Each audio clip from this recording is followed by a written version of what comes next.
You are listening to Proof Text, a Glossa House podcast exploring Scripture and all things related to it. New episodes are released daily. For more information, check out glossahouse.com and subscribe to our channels on Spotify and YouTube. Welcome and enjoy. Shalom, this is Dr. Jennifer Noonan, and I want to welcome you to this episode of SLA Insights. As we continue with our series on output, language output, and producing language, I want to finish up our deep dive into reasons why output can help in the acquisition process and how that happens. So I'm going to talk about today, in our last episode, on how it promotes acquisition, focusing on feedback and how output contributes to language acquisition in this refining role through the feedback students receive after they've produced output. So I want to remind you once again, I have up here this chart again, the figure of language acquisition and the processes involved, starting with input, going into that box, which again is the part that the instructors cannot access, and even the students themselves often don't know what's going on as they are acquiring, accommodating, restructuring their inner knowledge of the language itself. We don't understand what's going on there until the learner produces output. And once they produce output, then we can see what has actually been acquired based on what they are able to produce. So once they've produced output, it's at that point then that the instructor, or at least conversation partner, has the opportunity to correct any mistakes that have been made in the output. And so as this output is kind of a window into what the learner has actually acquired. So the instructor or the interlocutor, the conversation partner, if it's correct, then they might praise the person if they know they're trying to learn, or in most cases, the conversation will just continue as it was, assuming that it's correct and moving on. However, if it's incorrect, the instructor or, again, conversation partner may assist by letting the student, the speaker, or the writer know and helping to make it correct. You see, if there's no feedback, the student may assume that what they said was correct. They may not even realize that they've made a mistake. So this corrective feedback, also called negative feedback, is a whole subcategory of second language acquisition research. A number of research projects have been done looking at how to do feedback well and what it looks like and how effective it is.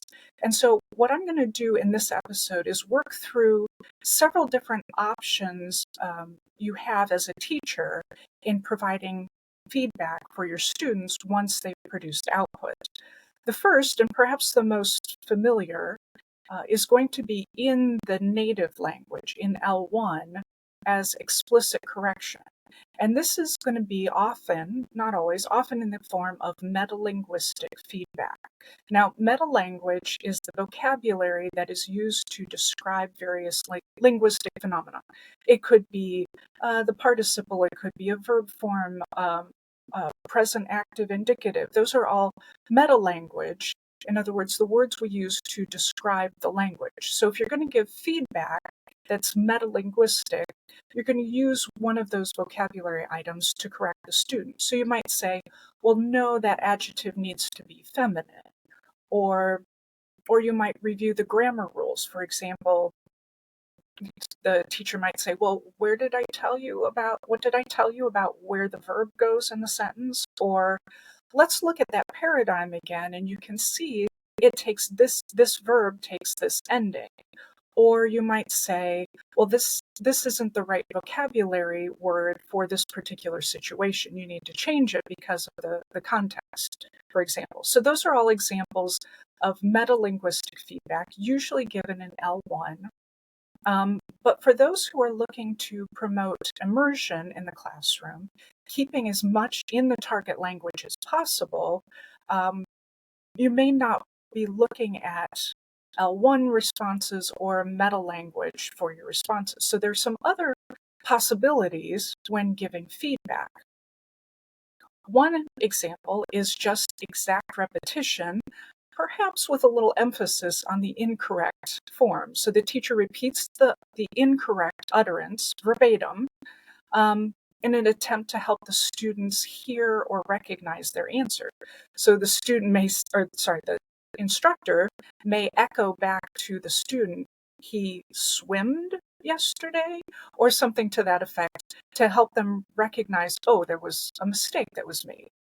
And another option, keeping it in the target language, is to provide the correct form, just correct very quickly.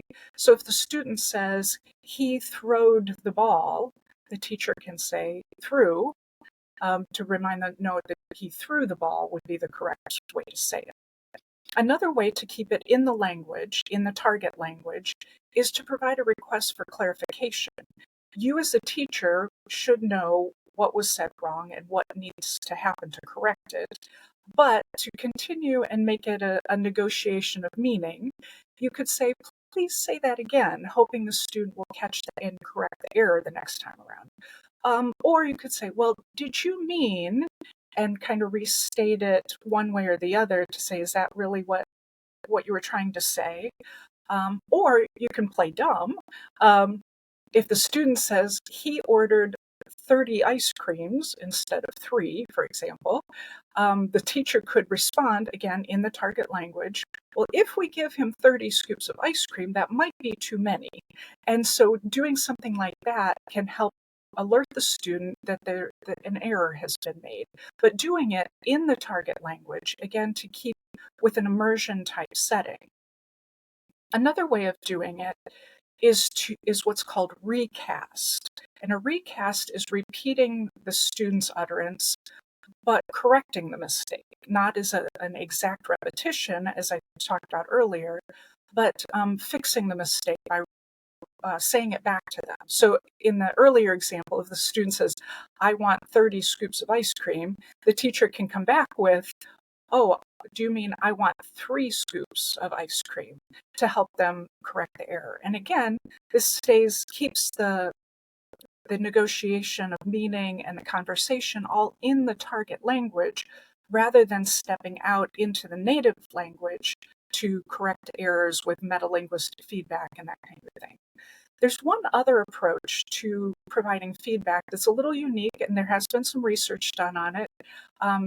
That's also a possibility.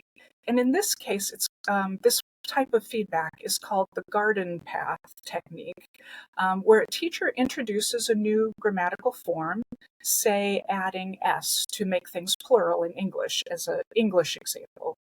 After some practice with regular forms, balls and hats and so on, the teacher then introduces an exception to the rule without telling the students that it is an exception. So, for example, puts out child and says, "Okay, how do you make child plural?" And of course, expecting, and the students will probably give child as the incorrect form, but following the rule. And then the teacher will then use that teachable moment to correct and talk about the exceptions to the rule. So this is an example of actually inducing errors, asking them to make errors without them knowing it, so that you can correct them and explain what the correct form is, and alert them to the fact that, oh, there is an exception to the rule here. Now, there are several benefits to corrective feedback. The first, and probably the most obvious, is it helps the learner notice the gap. Notice that what they've said is incorrect and that they need to continue learning and shore up that aspect of their knowledge of the language, helping them to refine and bring about more accurate understanding of the language.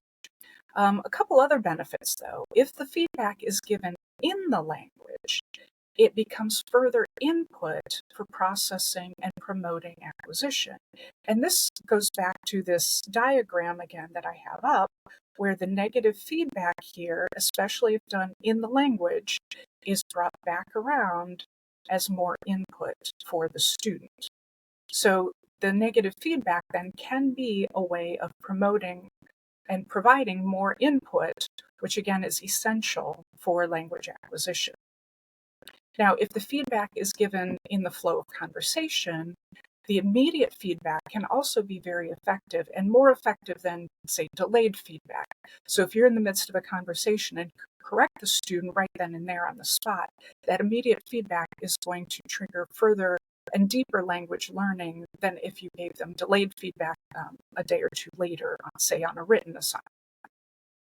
And then finally, if the feedback is given in the flow of conversation, again, in real time as the conversation is continuing, the feedback can be specifically tailored to the student producing the output. It's not general to the whole class. It's not instruction given to everybody, but it's feedback given to that specific student who needs that specific instruction at that specific time. And so it can be very, very carefully tailored for the situation and the learner, given his or her ability at that point in time. So these are your options then for providing feedback, again called corrective feedback or negative feedback, and it is given after a student produces output, and it's correcting their utterance to help them make it more accurate and more refine their understanding of the language through your feedback. So output produces opportunities then as another reason for including output in your classroom. Output provides opportunities for immediate and focused feedback. And so it's yet one more reason to encourage output in your classroom. So that's all I have for today for this episode. The next episode is going to do a quick review of all these different ways that output can promote language acquisition. I hope you can join me for that episode, and in the meantime, have a great week. Interested in growing your ancient language skills but not sure where to start? Glossa House can help. From illustrated readers and short stories to lexicons and grammars, Glossa House offers a variety of resources for beginning, intermediate, and experienced ancient language learners. Head to glossahouse.com today. Glossa House, language resources for the global community.